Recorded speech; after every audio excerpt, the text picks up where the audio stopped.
Meus caros, sejam muito bem-vindos aqui ao canal. E José Gomes Ferreira diz-se enganado pelo PSD ou pela AD quando fala da medida do IRS, da tão polémica medida que supostamente era um valor, mas que passou a ser outro, mas que afinal não passou a ser outro porque era esse valor em adição a um valor que já estava em vigor. Venho-vos mostrar aqui o comentário de José Gomes Ferreira sobre esse tema e que eu acho que é um comentário acertado, tendo ainda em conta que José Gomes Ferreira foi um dos defensores da AD durante a campanha eleitoral e, portanto, acho que é uma atitude de louvar, de honestidade intelectual, que é uma atitude que eu tento manter no meu canal. Muitas vezes não é possível, mas eu faço um esforço para que, quando vejo erros no Chega ou posições das quais eu discordo, tento fazer algo semelhante a isto.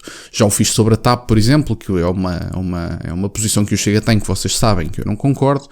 No entanto, nem sempre é possível. Às vezes ficamos presos numa espécie de bolha. Eu tento não ficar, apesar de ter como claras as minhas ideias. Muitas vezes prendemos-nos numa bolha e é uma coisa que eu não aconselho fazer. Acho que devemos ser pessoas com a cabeça livre e é isso que eu tento ser. Peço-vos só que deixem o like neste vídeo, que subscrevam o canal e que, se acharem adequado, adiram ao plano Fachos de apoio ao canal. É um plano mensal em que vocês pagam 2,99€, têm emojis exclusivos, prioridade nos comentários, entre outras coisas, e brevemente vão ter acesso ao MBWay para fazer doações. Mas bom, sem mais demoras, venho-vos então mostrar aqui o vídeo de José Gomes Ferreira sobre a opinião que ele teve sobre este tema, que tem sido polémico nos últimos dias, e José Gomes Ferreira diz-se enganado. Vamos ouvir porquê. Foi utilizada a palavra ambiguidade, mas quando a ambiguidade é desejada, é provocada, tem um outro nome. Isto foi um comportamento capcioso. E eu vou ler para as pessoas perceberem. Capcioso é um adjetivo na língua portuguesa que classifica algo ou alguém que procura enganar, induzindo ao erro. Uma pessoa com um comportamento capcioso tem a intenção maliciosa de confundir e enganar alguém, utilizando a astúcia, sedução ou esperteza. E foi isso que aconteceu. E eu falo na primeira pessoa. Aquilo que o governo atual deveria dizer e explicar aos portugueses é qual é o ganho em IRS em relação às tabelas que estão em vigor, deixadas por António Costa e Fernando Medina. Ora, o que aconteceu foi um comportamento capcioso, porque vinha lá sempre nas entrelinhas uma indicação que era comparado com 2023. E agora vamos à linha do tempo.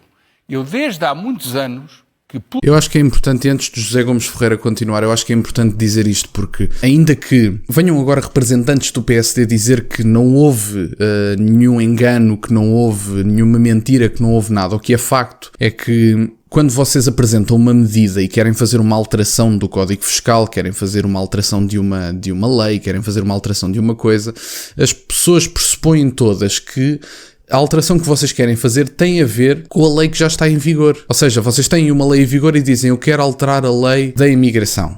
O que é que vocês querem fazer?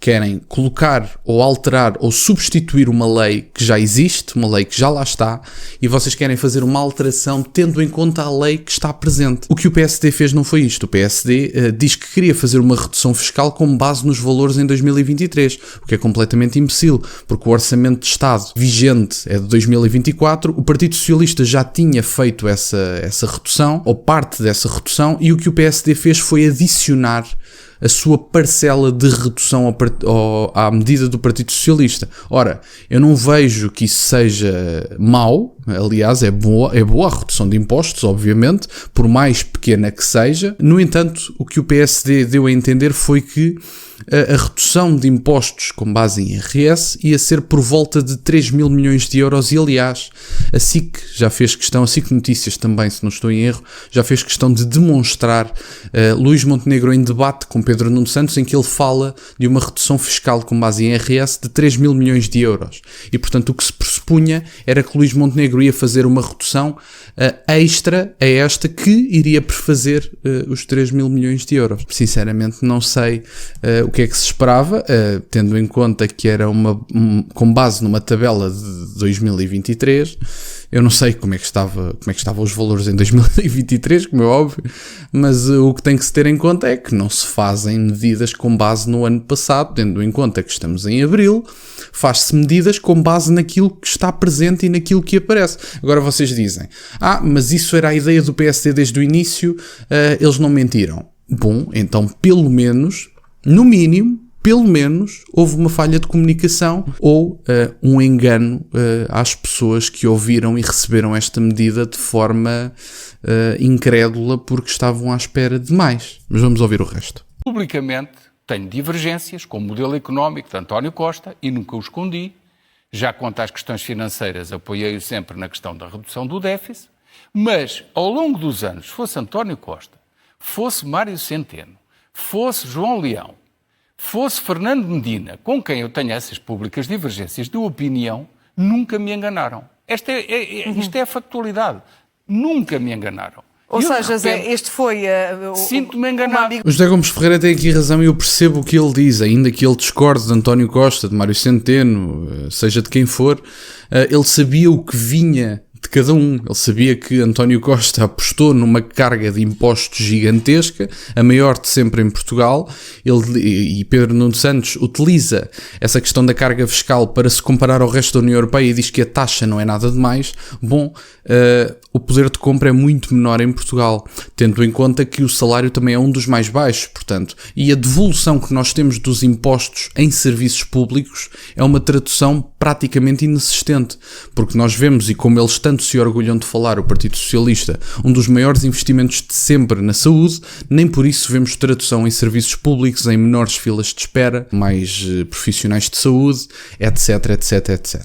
Portanto, José Gomes Ferreira esteve aqui muito bem, é uma atitude que eu saúdo, desde já, não é uma atitude que seja fácil, ainda para mais para uma pessoa que tem exposição pública como é José Gomes Ferreira. Saúdo a sua atitude, o PSD não esteve bem. Se este era o seu plano desde o início, de 200, 300 milhões, como já ouvi dirigentes do PSD dizer, se este era o plano desde o início, fazer esta pequena redução, que é legítima, não estou a dizer que é boa ou que é má, não estou a fazer críticas valorativas, mas se este era o plano desde o início, deveriam ter sido claros, e o Luís Montenegro não deveria ter ido para o debate com Pedro Nuno Santos dizer que seria uma diminuição em base fiscal de 3 mil milhões de euros em IRS, em base de IRS. Portanto, se era esta a ideia, podiam-na ter tornado mais clara. Se a ideia era aumentar a diminuição de impostos, passando aqui este jogo de palavras, se vocês queriam diminuir ainda mais os impostos, mesmo que fosse só um bocadinho, vocês pelo menos tornavam isso mais transparente para o público. O que é que haveriam de ter dito? Bom, o PS propôs esta redução de impostos, nós achamos que podemos ir 300 milhões ou 200 milhões além dessa redução de impostos e vamos propô-la e avançar com ela. As pessoas não ficariam tristes, creio eu, não haveria polémica, no entanto vocês transmitiram mal uma mensagem e em política é a morte do artista quando se transmite mal uma mensagem, ainda para mais quando se fala do bolso dos contribuintes portugueses. Portanto, meus caros, eu acho que o PSD esteve mal de alguma forma, seja em comunicação, seja mesmo em ter enganado as pessoas, porque há aqui as duas possibilidades. O PSD veio-se defender com propostas que apresentou o ano passado. Mais uma vez digo, isso interessa pouco, tendo em conta que depois de apresentarem essas propostas, o líder do PSD veio para o debate falar nesses 3 mil milhões de euros e, portanto, se queriam mesmo efetivamente apresentar essa redução tão mais drástica do que a que apresentaram, teriam-na feito. Se a ideia era esta desde o início, deveriam-na ter comunicado melhor, porque, mais uma vez digo, estamos a falar do bolso dos contribuintes, não estamos a falar de uma brincadeira qualquer. Entretanto, já se sabe que uma assessora do Ministro das Finanças, ou o que é, foi acusada de um crime qualquer e já nem sequer vai assumir as suas funções. Portanto, meus caros, como veem, o PSD está com um governo a correr às mil maravilhas e é como eu vos digo, se não caírem só pelo chumbo do Orçamento de Estado, eu acho que caem mais ou menos como o PS por problemas internos, porque eles não se entendem internamente, nós não os entendemos no país e o PSD não tem apoio político para continuar, não se predispõe a negociar e eu acho que é um governo fracassado e que vai durar mais ou menos como durou o governo de Santana Lopes, assim uns mesitos e depois pronto, vamos a eleições outra vez. Enfim, meus caros, quero-vos agradecer e por estarem desse lado, peço-vos só que deixem o like neste vídeo se ainda não deixaram. Dando-vos uma novidade, saiu hoje o primeiro episódio da minissérie com o professor Mitar Ribeiro, as 12 regras para um Portugal mais justo. Vão ter um vídeo por regra numa playlist, vão ter todos os links na descrição desses vídeos para comprarem o livro e cada vídeo vai ter uma regra como tema e vamos discutir a regra e ouvir o professor Mitar Ribeiro falar do seu livro, que é o mais importante. Portanto, meus caros, peço-vos novamente, deixem o like se ainda não deixaram, têm as minhas redes sociais todas na descrição e nunca se esqueçam, meus caros, questionem tudo. Até à próxima.